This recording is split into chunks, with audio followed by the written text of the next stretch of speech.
What is up, parents? Welcome back to Teenager Tuesday. My name is Elijah Keck. I'm the student pastor at the McKinney campus, and today we have a really special culture update for you guys. We actually have an actual student here in studio with me. So welcome, Corbin Snellgrove. What's up, everybody? Corbin, tell us a little bit about yourself. What school you go to, how old you are. All right, I'm 18. I'm a senior at McKinney High School. Been going there for 4 years now, so. Nice. Yeah. You're about to graduate? Yeah, about to graduate. Been That's going cool. to Hope Students for 7 years. All 7 years I've been eligible. Wow, that's crazy. Yeah.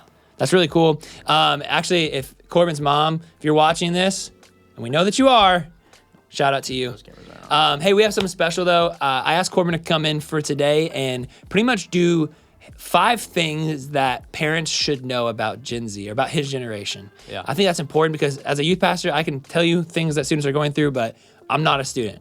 And I don't wish that I was, but I can't. Kinda weird. It's kind of easy to get in the mind of them, but it's better to have somebody who's actually a student. And so Corbin's going to go through his top 5 things that parents should know. What's number one? Number one is we want our parents to show interest in the hobbies that we find interesting or the activities that we like to do.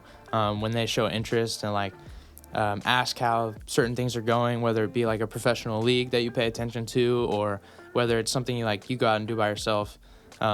Recently I got into disc golf in 2020, thanks to you. Yeah. So it was cool because my dad used to play disc golf, but then we kind of stopped. And then when I got back into it, he got back into it.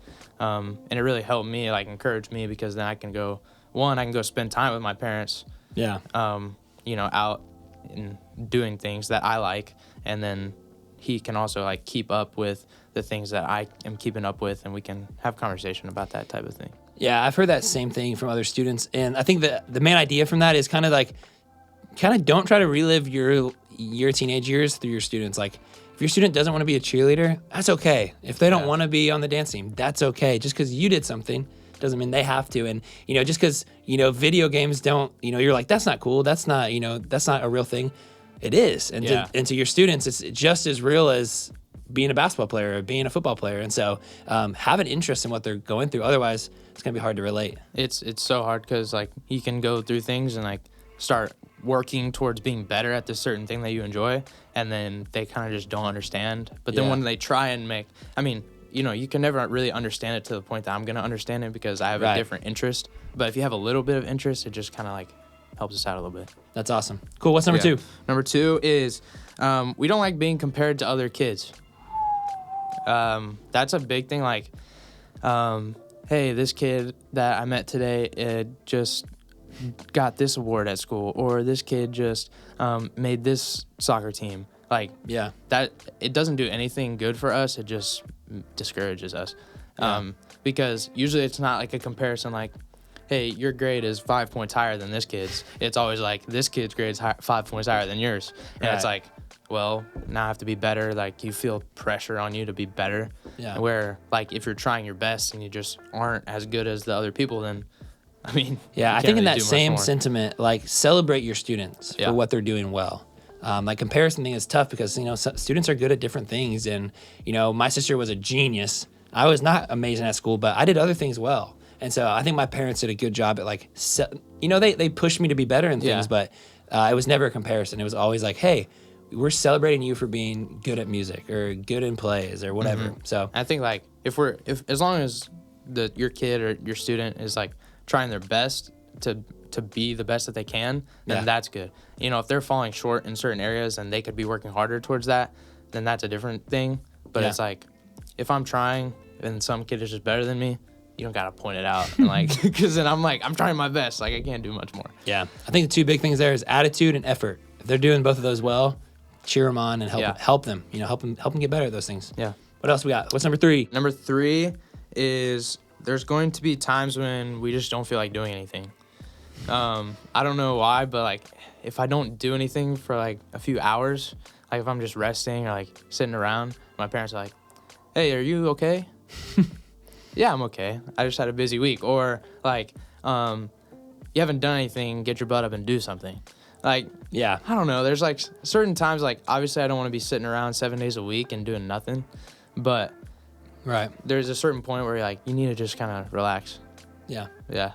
I think it's the same. It's like that rest. That rest thing is big. It's parents, you need that rest, but your students have a busy schedule too, especially if you're like having them do sports and all sorts of things like that. So give them breaks. Let them be alone. It's okay to be alone. Like you said, it's healthy to be alone. It's healthy to have that time to just do nothing and not put any pressure on that. So I think that's a big thing. All right, what is number 4? Number 4 is, I don't really have a good reason for this, but we don't like doing laundry. It's like the one thing that it's like, do your laundry. I'm like, the laundry, like dishes are fine, mopping, like that's cool. Just the laundry, I don't know why, but I'm about to go to college and I'm gonna have to do my own laundry, and I'm not looking forward to it. Parents, do your kids' laundry. Just do the kids' laundry. Joking. Just the one thing. That's a joke. Just a joke. Don't do your kids' laundry unless you like it. Yeah. I mean, yeah. I like that one. That's simple. And it's weird because like I want to wear certain clothes, and then if they're not clean, I'm like, Mom, will you clean my clothes for me? Instead of just doing my own laundry. It's like something just internally, I just do not like it. I don't know. I feel like I've also talked to a ton of people that are like, my mom made me do laundry. And it's just like, you know what I'm saying? I love that. I love that one. All right, 5. Last one right here. This one is kind of like another joking one. Okay. But it's like online video games, online anything cannot be paused. I don't think a lot of parents know that. You cannot pause online games. So if your kid says, hey, I'm in an online game, and you're like, come down, do your chores, you can't pause. Hey, can I talk to you? No.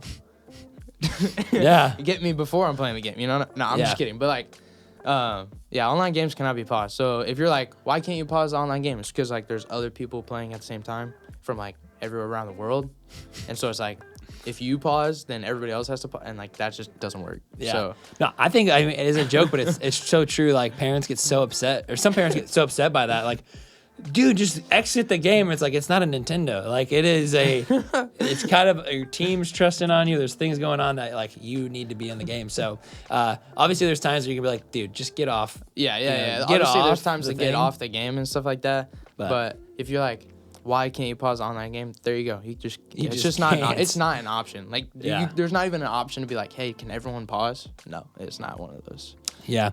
Man, those are cool. Those are awesome 5 things. Man, really, in general, get to know your students. They want you to get to know them. They want you to understand who they are and the things that they like. And so I think that's a big thing that you mentioned there. And then obviously parents, do the laundry, man. Do the laundry. So that is actually going to wrap it up for the culture update today. Thank you so much, Corbin. Thank you. It's been real. Parents, thanks for having me. Remember this. You can do this. You are not alone. God is with you, and so are we. Catch you next time.